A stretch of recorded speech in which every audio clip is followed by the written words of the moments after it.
Então, vamos lá, sexto ano. Estamos aí na nossa videoaula, né, referente à nossa recuperação, certo?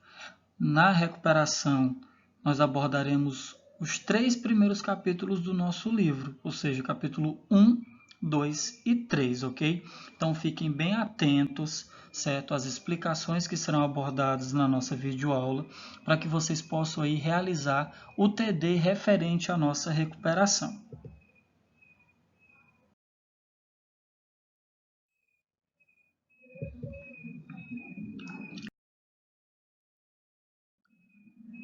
Então, no nosso capítulo 1, nós falaremos aí sobre a crosta terrestre, né? Sobre a litosfera. Então, turma, a crosta terrestre é a camada mais superficial do nosso planeta. Para entender como ela surgiu, nós precisamos voltar um pouquinho no tempo, pois a gente precisa entender aí como é que o nosso planeta era no início, na sua origem. Né? O planeta Terra ele tinha características completamente diferentes das características que o nosso planeta apresenta hoje. Né? Então, nem sempre o nosso planeta teve a estrutura que nós conhecemos.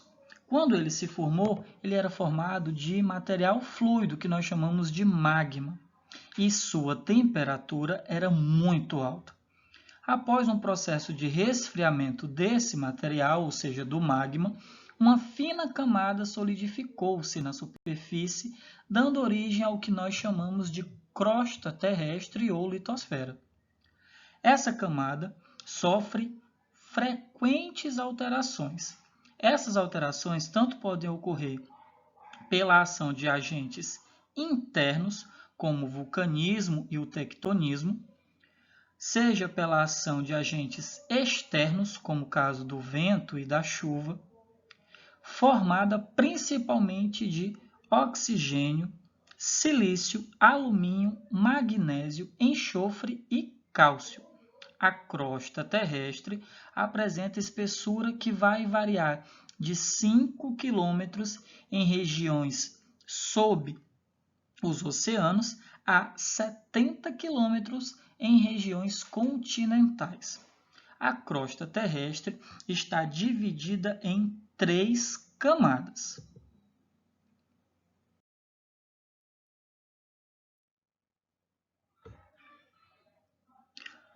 Olha só, turma.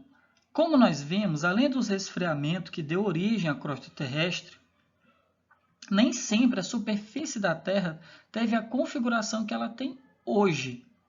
Você já parou para observar um globo terrestre? Já observou como os continentes parecem se encaixar? Além desse encaixe, existem outros indícios de que, num passado bem remoto, os continentes pertenceram a um único bloco que foi batizado de Pangeia, que significa toda a Terra. Esse bloco teria se desagregado num movimento conhecido como deriva continental. Para entendermos isso, é preciso conhecermos melhor a superfície do nosso planeta. Litosfera é o nome que se dá ao conjunto formado pela crosta terrestre e a camada superior do manto, que, como vimos, é mais sólida. Essa camada não é regular, ela pode ser mais ou menos espessa em regiões diferentes. Além disso, ela é composta de placas chamadas placas tectônicas que se encaixam como um quebra-cabeça. Essas placas estão em constante movimento e, graças a esse movimento, o planeta adquiriu a vastidão de formas de relevo que conhecemos hoje, como montanhas, cordilheiras, planícies, dentre outras. Então, turma, já que nós falamos aí sobre a Pangeia, sobre, né, a teoria da deriva continental, né, que por conta aí do vulcanismo, do tectonismo, os continentes acabaram aí se separando, então vamos voltar aí para as 3 camadas que formam aí a crosta terrestre. Nós temos o solo, que é a camada mais superficial, que permite a sobrevivência de plantas, favorecendo dessa forma a agricultura. Nós temos o subsolo, camada abaixo do solo, de onde retiramos muitos recursos como petróleo, carvão e vários outros minerais. E nós temos aí a rocha matriz, camada mais interna da crosta terrestre, originada do resfriamento do manto, que fica logo abaixo. Então, nós temos aí solo, subsolo e rocha matriz.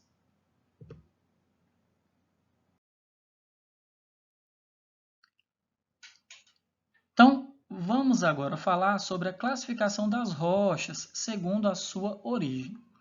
Então, turma, as rochas originam-se do processo distinto da crosta terrestre, resultando em propriedades diferentes, composição química, cor, dureza e entre outras. Por isso, podemos classificá-las conforme a sua origem em magmáticas ou ígneas, metamórficas e sedimentares.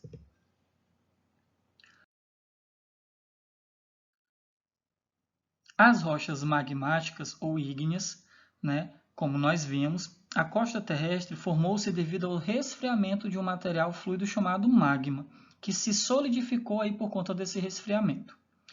Por conta desse processo, houve-se aí as primeiras rochas da crosta terrestre, que são justamente as rochas magmáticas, a partir das quais derivaram outros tipos de rochas. Nem todas as rochas ígneas formaram-se do mesmo processo. Algumas delas resultaram do resfriamento do magma no interior da crosta terrestre. A estas dá-se o nome de intrusivas. A exemplo dessas rochas magmáticas intrusivas, nós podemos citar o granito.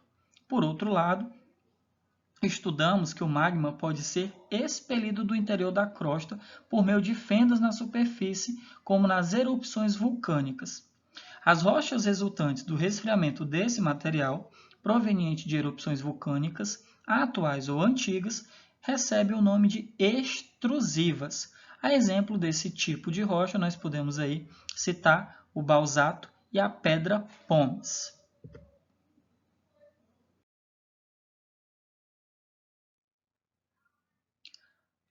Vamos aí falar agora um pouquinho sobre as rochas sedimentares.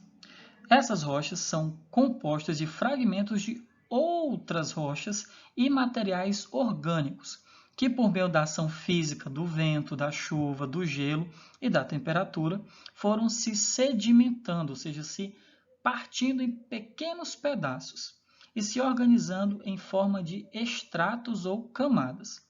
Enquanto as rochas magmáticas resultam do processo ocorrido no interior da crosta, as sedimentares resultam de processos externos, que provocam a degradação de rochas mais antigas.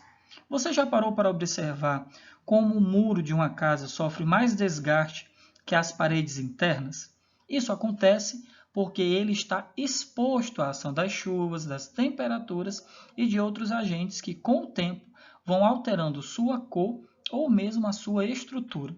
Com as rochas sedimentares, há um conjunto de fatores que provocam essa sua formação, como eu já citei aí anteriormente.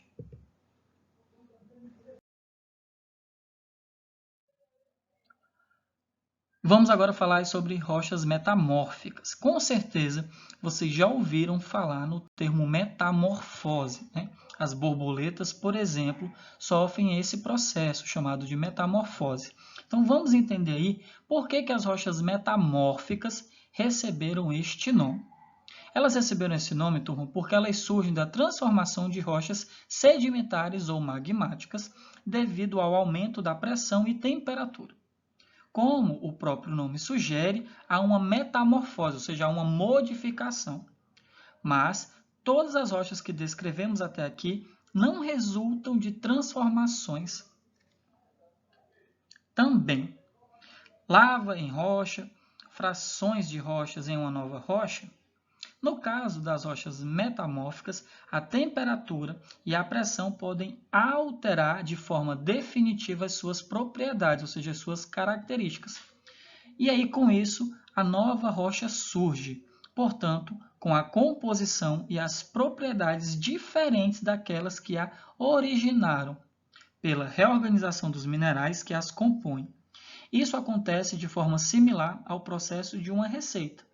Quando levamos ao fogo um conjunto de ingredientes, ao final do processo de preparo, não temos mais aqueles ingredientes, e sim uma nova substância, com cor, consistência e aroma diferentes que apresentam os componentes de forma isolada.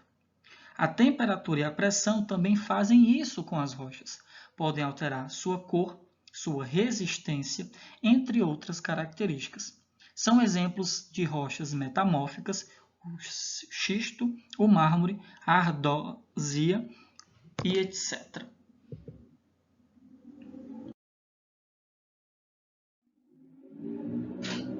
E aí, para finalizarmos essa parte referente às rochas, vamos aí falar sobre o ciclo das rochas.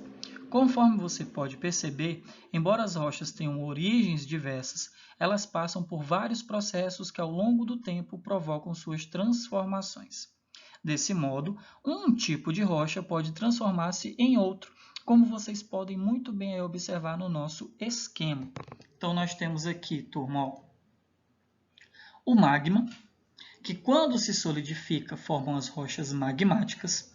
Essas rochas magmáticas, aí, pela ação do intemperismo, da erosão, transformam-se em sedimentos, dando origem às rochas sedimentares. Essas rochas sedimentares, quando são submetidas a alta pressão e altas temperaturas, transformam-se em rochas metamórficas. A mesma coisa acontece com as rochas magmáticas. Quando colocadas aí sobre grandes temperaturas e grandes pressões, elas sofrem um processo de modificação, transformando-se em rochas metamórficas. Essas rochas metamórficas, por sua vez, sofrendo um processo de fusão, ou seja, de derretimento, transformam-se no magma, dando origem a todo o processo novamente. Ok, turma?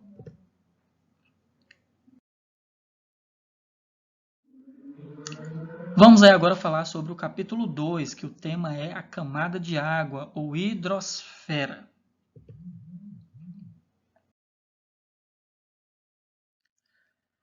Então, turma, vamos aí falar um pouco sobre a composição da água. A água, ela é uma molécula simples formada por dois elementos distintos, o oxigênio e o hidrogênio. Observe que o átomo de oxigênio liga-se a dois átomos de hidrogênio. Então, a fórmula molecular da água seria justamente por esse fato de termos um átomo de oxigênio ligado a dois átomos de hidrogênio, ela é a fórmula mundialmente conhecida H2O. Essa mesma molécula interage com outras moléculas, determinando a existência de água nos estados sólido, líquido e gasoso. E essa mudança, nós sabemos muito bem que a água ela pode mudar de estado físico, vai depender da temperatura.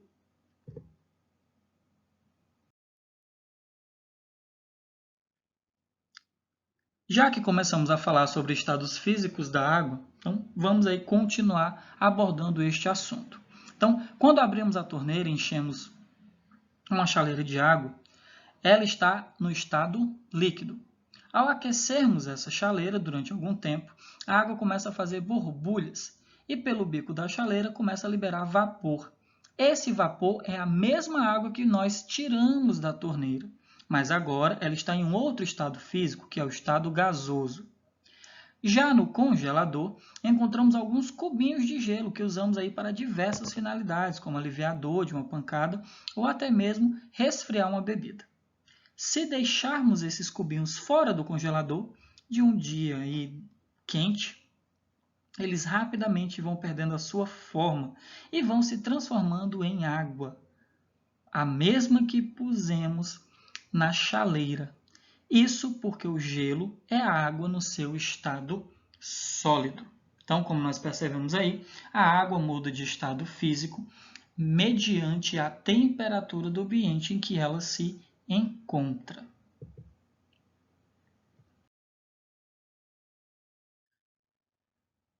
E aí, turma, essas mudanças de estado físico recebem aí nomenclaturas, né? Nós estamos vendo aí a água nos seus 3 estados. Temos aqui, ó, ela no estado líquido, ela no estado gasoso e ela no estado sólido.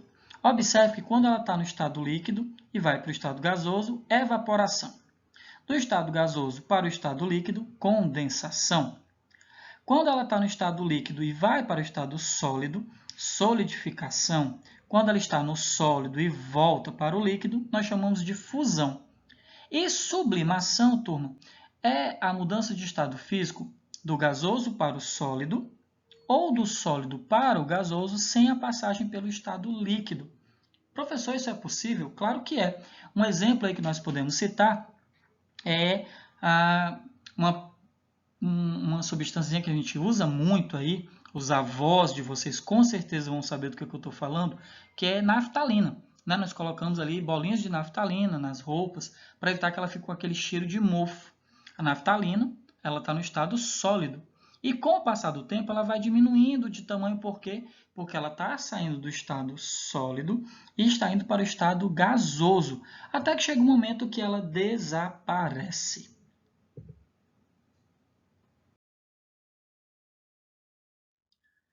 E vamos aí finalizar a nossa revisão do capítulo 3, que fala sobre a atmosfera, que é a porção gasosa do nosso planeta.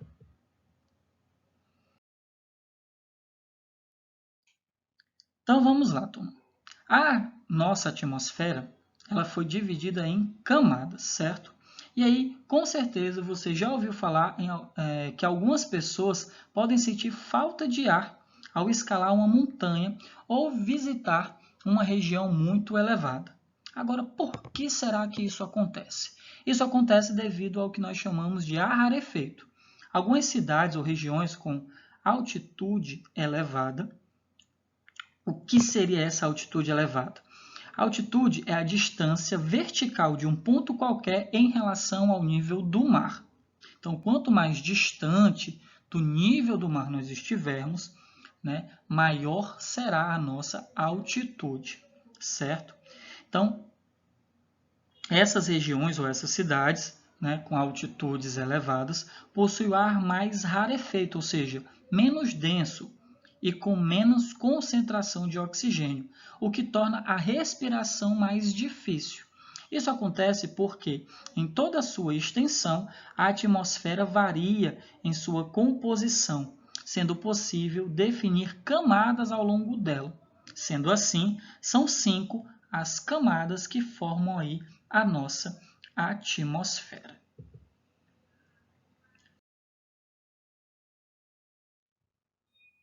E aí nós vamos aí falar um pouquinho sobre as características dessas nossas 5 camadas. A primeira delas, na qual nós vivemos, é a troposfera. É a primeira camada e vai do solo até aproximadamente 7 km de altura nos polos, né, e 17 km na linha do Equador. É da troposfera que os seres vivos retiram o oxigênio necessário para a sua sobrevivência. Nessa camada, ocorre a presença de nuvens, vento, neve, chuva, raios, dentre outros, representando 75% da massa total da atmosfera. Nessa região, a temperatura diminui em média 6,5 graus Celsius por quilômetro, chegando até a menos 60 graus Celsius em seu ponto mais elevado. Acima da troposfera, nós temos a estratosfera. Corresponde à segunda camada e inicia-se aproximadamente no local onde termina a troposfera, alcançando os 50 km de altitude. É nessa camada que os aviões preferem trafegar, já que a ausência de nuvens e tempestades propicia melhor visibilidade. Nessa região, a temperatura é constante em menos 56,5 graus Celsius ao longo dos 10 primeiros quilômetros e aumenta gradativamente até atingir cerca de 18 quilômetros. Essa elevação de temperatura ocorre devido à presença do gás ozônio. Esse gás forma uma camada capaz de absorver as radiações ultravioletas, né, que são os raios UV do Sol. reduzindo sua incidência na Terra. A radiação UV pode provocar câncer de pele nos seres humanos e em outras formas de vida. No entanto, algumas substâncias, produzidas pelo homem têm comprometido a eficiência dessa filtragem, à medida que destroem de forma gradativa essa camada, provocando aí os famosos buracos na camada de ozônio.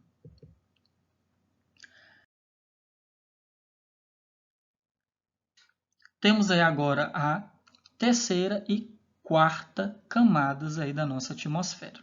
A terceira camada seria a mesosfera.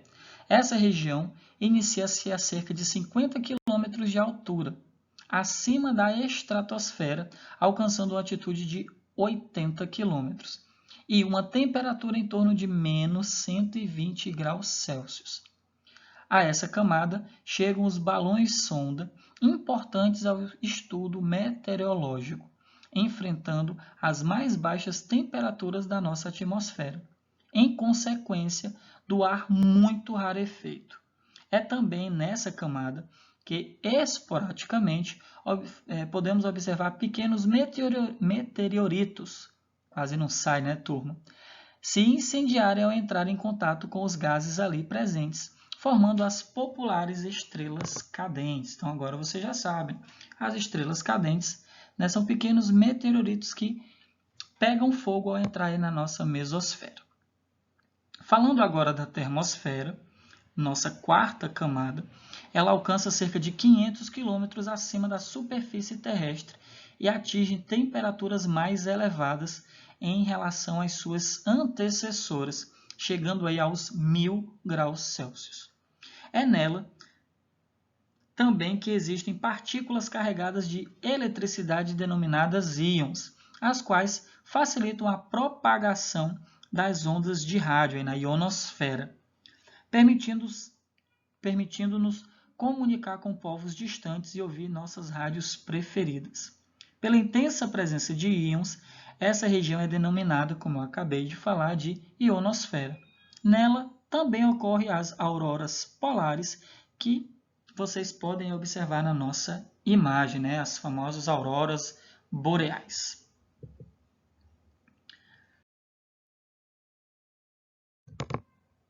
Quinta e última camada aí da nossa atmosfera é a exosfera, camada mais externa da nossa atmosfera, e ela começa aproximadamente a 600 km de altura e chega a atingir 800 km. A exosfera é uma zona de transição entre a nossa atmosfera e o espaço sideral. Nessa região, o ar é rarefeito, composto de 50% de hidrogênio e 50% de gás hélio, razão pela qual a temperatura pode atingir aí cerca dos seus 1000 graus Celsius.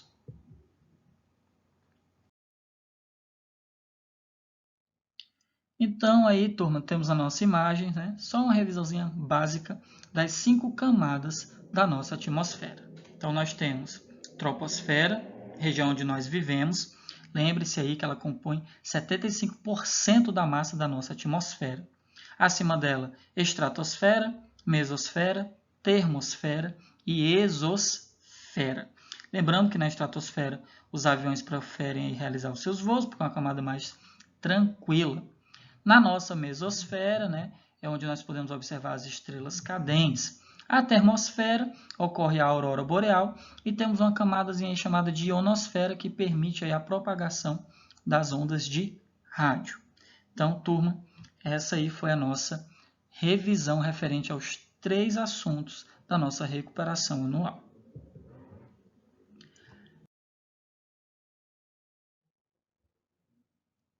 Quero aí desejar a todos vocês um Feliz Natal, um próspero Ano Novo.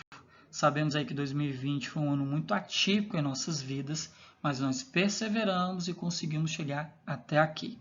Então, turma, não desista, forte abraço e até a nossa próxima!